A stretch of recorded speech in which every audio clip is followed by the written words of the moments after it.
নমস্কাৰ ষ্টুডিঅ'ৰ মাজত মই মিঠা চাই মুহূৰ্তৰ আটাইতকৈ গুৰুত্বপূৰ্ণ খবৰ লৈ কাৰণে চেষ্টা কৰিছো। পুনৰ জ্বলিছে বাংলাদেশ, এইবাৰ জ্বলাই দিলে বাংলাদেশৰ প্ৰাক্তন প্ৰধানমন্ত্ৰী শেখ মুজিবুৰ ৰহমানৰ বাসগৃহ। আৰু শেখ মুজিবুৰ ৰহমানৰ বাসগৃহ ইতিমধ্যে জ্বলাই দিয়া পৰিলক্ষিত হৈছে। হাজাৰ হাজাৰ ছাত্ৰ ছাত্ৰী ওলাই গৈছে, হাজাৰ হাজাৰ প্ৰতিবাদকাৰী ওলাই গৈছে আৰু প্ৰতিবাদকাৰী ওলাই যায় ইতিমধ্যে শেখ হাছিনাৰ দেশ পলায়নৰ পিছতে ইতিমধ্যে পুনৰ জ্বলিছে বাংলাদেশ। আৰু শেখ মুজিবুৰ ৰহমানৰ বাসগৃহ ইতিমধ্যে বুলডোজাৰ চলাই ভাঙি দিছে, জ্বলাই দিয়া পৰিলক্ষিত হৈছে। ধানমন্ডি ৩২ত থকা যি ঐতিহাসিক যিটো বাসগৃহ আছিলে, এই ঐতিহাসিক বাসগৃহটো ইতিমধ্যে জ্বলাই দিয়া পৰিলক্ষিত হৈছে, বুলডোজাৰেৰে ভাঙি দিছে প্ৰতিবাদকাৰীসকলে। এই মুহূৰ্তত সবিশেষ ক'বলৈ কাৰণে চেষ্টা কৰিছো আপোনালোকৰ বাবে। এই মুহূৰ্তত আটাইতকৈ গুৰুত্বপূৰ্ণ খবৰ, উত্তপ্ত হৈ উঠিছে বাংলাদেশৰ পৰিস্থিতি। বাংলাদেশৰ পৰিস্থিতি এক প্ৰকাৰ উত্তপ্ত হৈ উঠিছে। বুধবাৰে নিশাৰ পৰা বাংলাদেশত বিৰাজ কৰিছে উত্তপ্ত পৰিস্থিতি। আৰু শেখ মুজিবুৰ ৰহমানৰ স্মৃতি বিজড়িত বাসগৃহত চলিল ক্ষুব্ধ জনতাৰ আক্ৰমণ। বাংলাদেশৰ ধানমন্ডি ৩২ত থকা বাসগৃহত আক্ৰমণ কৰে শতাধিক জনতাই। আক্ৰমণ কৰে বাসগৃহটোত। আৰু প্ৰথমতে বাসগৃহ ভাঙি লণ্ডভণ্ড কৰে জনতাই, তাৰ পিছতে শেখ মুজিবুৰ ৰহমানৰ বাসগৃহটোত অগ্নিসংযোগ কৰে প্ৰতিবাদকাৰীসকলে। আৰু শেখ হাছিনাই বাংলাদেশৰ ছাত্ৰ আৰু জনতাক উদ্দেশ্যি ভাষণ দিয়াৰ পাছতে এই পৰিস্থিতিৰ সৃষ্টি হয়। দিল্লীৰ এক নিৰাপদ স্থানৰ পৰা ভাষণ দিছিল বাংলাদেশৰ প্ৰাক্তন প্ৰধানমন্ত্ৰী শেখ হাছিনাই। আৰু তাৰ পিছতেই উত্তপ্ত হৈ পৰিছিল ছাত্ৰ ছাত্ৰীসকলৰ। ভাষণ দিয়াৰ পাছতেই ধানমন্ডিলৈ যাত্ৰা শীৰ্ষক এক প্ৰতিবাদী সমদল উলিয়াইছিল ছাত্ৰ সংগঠনৰ একাংশ জনতাই। একাংশ প্ৰতিবাদকাৰীয়ে প্ৰতিবাদ সাব্যস্ত কৰিছিল আৰু তাতে গৈ উত্তেজিত হৈছিল। আৰু উত্তেজিত জনতাই ছাত্ৰ সংগঠনৰ সদস্যই শেখ হাছিনা মুৰ্দাবাদ ধ্বনিৰে বংগবন্ধুৰ ঘৰত প্ৰৱেশ কৰিছিল, অৰ্থাৎ মুজিবুৰ ৰহমানৰ ঘৰত প্ৰৱেশ কৰিছিল। আৰু সেই ঐতিহাসিক ঘৰটোত প্ৰৱেশ কৰি ঘৰ ভাঙি চিঙি লণ্ডভণ্ড কৰিছিল।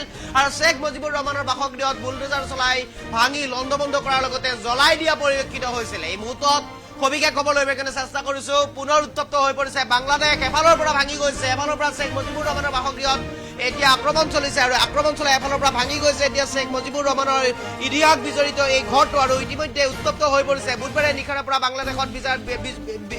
বাংলাদেশত উত্তপ্ত পৰিস্থিতিৰ সৃষ্টি হৈছে। আৰু শেখ মুজিবুৰ ৰহমানৰ স্মৃতি বিজড়িত এই বাসগৃহত ইতিমধ্যে ক্ষুব্ধ জনতাই ভাঙি লণ্ডভণ্ড কৰিছে, জ্বলাই দিছে বাসগৃহটো। ধানমন্ডি ৩২ত থকা এই বাসগৃহত ইতিমধ্যে আক্ৰমণ কৰিছে শতাধিক জনতাই। শেখ হাছিনাই দিল্লীৰ এটা নিৰাপদ স্থানৰ পৰা শেখ হাছিনাই বাংলাদেশৰ ছাত্ৰ আৰু জনতাক উদ্দেশ্য কৰি ভাষণ দিছিল। আৰু ভাষণ দিয়াৰ পিছতে এক প্ৰকাৰ উত্তেজিত হৈ পৰিছিল। তাৰ পিছতে ধানমন্ডি ৩২লৈ যাত্ৰা শীৰ্ষক এটা প্ৰতিবাদী কাৰ্যসূচী ৰূপায়ণ কৰিছিল। আৰু তাত হাজাৰ হাজাৰ ছাত্ৰ ছাত্ৰীয়ে অংশগ্ৰহণ কৰিছিল, হাজাৰ হাজাৰ প্ৰতিবাদকাৰীয়ে তাত অংশগ্ৰহণ কৰিছিল। আৰু তাৰ পিছতে শেখ হাছিনাৰ ভাষণৰ পিছতে ধানমন্ডিলৈ যাত্ৰা শীৰ্ষক এই প্ৰতিবাদ সমদল উলিয়াই ধানমন্ডি ৩২ত উপস্থিত হৈছিলগৈ। আৰু ৩২ত উপস্থিত হোৱাৰ লগে লগে উত্তপ্ত পৰিস্থিতিৰ সৃষ্টি হৈছিল, হিংসাত্মক ৰূপ ধাৰণ কৰিছিল ধানমন্ডিতকৈ। আৰু একাংশ উত্তেজিত জনতা তথা ছাত্ৰ সংগঠনৰ সদস্যসকলে শেখ হাছিনা মুৰ্দাবাদ ধ্বনি দি এফালৰ পৰা ভাঙিবলৈ চেষ্টা কৰিছিল এই ধানমন্ডিত থকা বংগবন্ধুৰ ঘৰ। আৰু তাৰ পিছতেই এফালৰ পৰা ভাঙি লণ্ডভণ্ড কৰি জ্বলাই দিয়া পৰিলক্ষিত হৈছে। বুলডোজাৰ চলাই দিছে, বুলডোজাৰেৰে অভিনৱ প্ৰতিবাদ সাব্যস্ত কৰিছে এইবাৰ ছাত্ৰ সংগঠনৰ নেতাসকলে। আৰু ইতিপূৰ্বে বংগবন্ধু শেখ মুজিবুৰ ৰহমানৰ বহুকেইটা প্ৰতিমূৰ্তিও তাত আছিল। আৰু সেই প্ৰতিমূৰ্তিকেইটাও এফালৰ পৰা ভাঙি লণ্ডভণ্ড কৰিছে প্ৰতিবাদকাৰীসকলে। আৰু আনহাতে বংগবন্ধুৰ ঘৰত আক্ৰমণ কৰি ক্ষান্ত নাথাকি প্ৰতিবাদী ছাত্ৰ জনতাই আৱামী লীগৰ যুটীয়া সাধাৰণ সম্পাদক তথা কুষ্টিয়াৰ সমষ্টিৰ সাংসদ মাহবুব আলম হানিফাৰ বাসগৃহতো আক্ৰমণ চলায়। আৰু উত্তেজিত জনতাই ছাত্ৰ প্ৰতিবাদকাৰীসকলে মাহবুব আলম হানিফৰ বাসগৃহতো বুলডোজাৰ লগে এফালৰ পৰা ভাঙি যোৱা পৰিলক্ষিত হৈছে। এই মুহূৰ্তত সবিশেষ ক'বলৈ কাৰণে চেষ্টা কৰিছো। ৫ আগষ্টৰ যি জনতাৰ ৫ আগষ্টত যি পলায়ন কৰিছিল শেখ হাছিনা, আৰু তাৰ পিছতে পলায়ন কৰিছিল আৱামী লীগৰ যুটীয়া সাধাৰণ সম্পাদক তথা কুষ্টিয়াৰ সমষ্টিৰ সাংসদ মাহবুব আলম হানিফ। আৰু তাৰ পিছতে এতিয়া প্ৰতিবাদ সাব্যস্ত কৰিছে এনেদৰে এতিয়া সাধাৰণ জনতাই, ছাত্ৰ সংগঠনৰ একাংশ নেতাই এনেদৰে ওলাই এই প্ৰতিবাদ সাব্যস্ত কৰিছে। আৰু আমি দৃশ্যাংশ দেখুৱাবৰ কাৰণে চেষ্টা কৰিছো। এনেদৰে হাজাৰ হাজাৰ ছাত্ৰ সংগঠনৰ নেতা ওলাই আহিছে। শেখ হাছিনাৰ ভাষণৰ পিছতেই উত্তপ্ত হৈ পৰিছে। শেখ হাছিনাৰ ভাষণৰ পিছতেই এক প্ৰকাৰ যি ঘটনা সংঘটিত হ'ল, সেই অভাৱনীয় ঘটনা সংঘটিত হৈছে, অভিনৱ প্ৰতিবাদ সাব্যস্ত কৰা পৰিলক্ষিত হৈছে। শেখ মুজিবুৰ ৰহমানৰ যি ইতিহাস বিজড়িত যি ঘৰ আছিলে, সেই ঘৰ এফালৰ পৰা ভাঙি লণ্ডভণ্ড কৰিছে প্ৰতিবাদকাৰী জনতাই।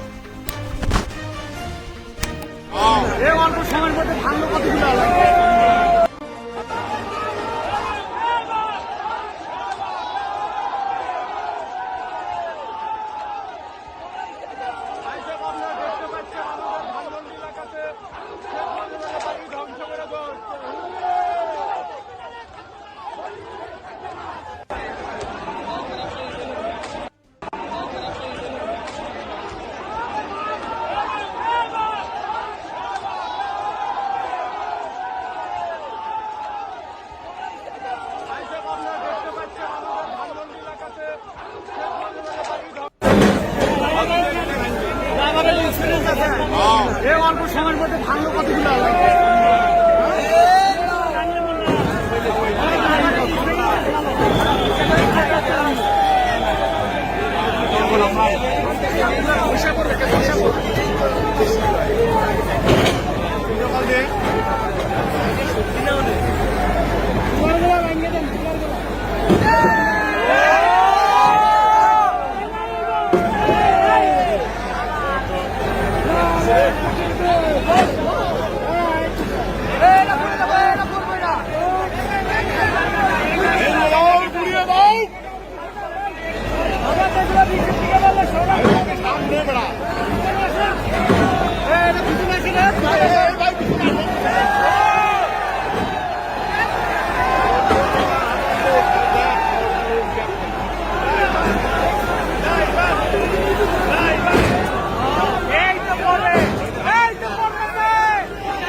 অল্প সময়ের মধ্যে ভাঙলো কতগুলো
অল্প সময়ের মধ্যে ভাঙলো কতগুলো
অল্প সময়ের মধ্যে ভাঙলো কতগুলো আলাদা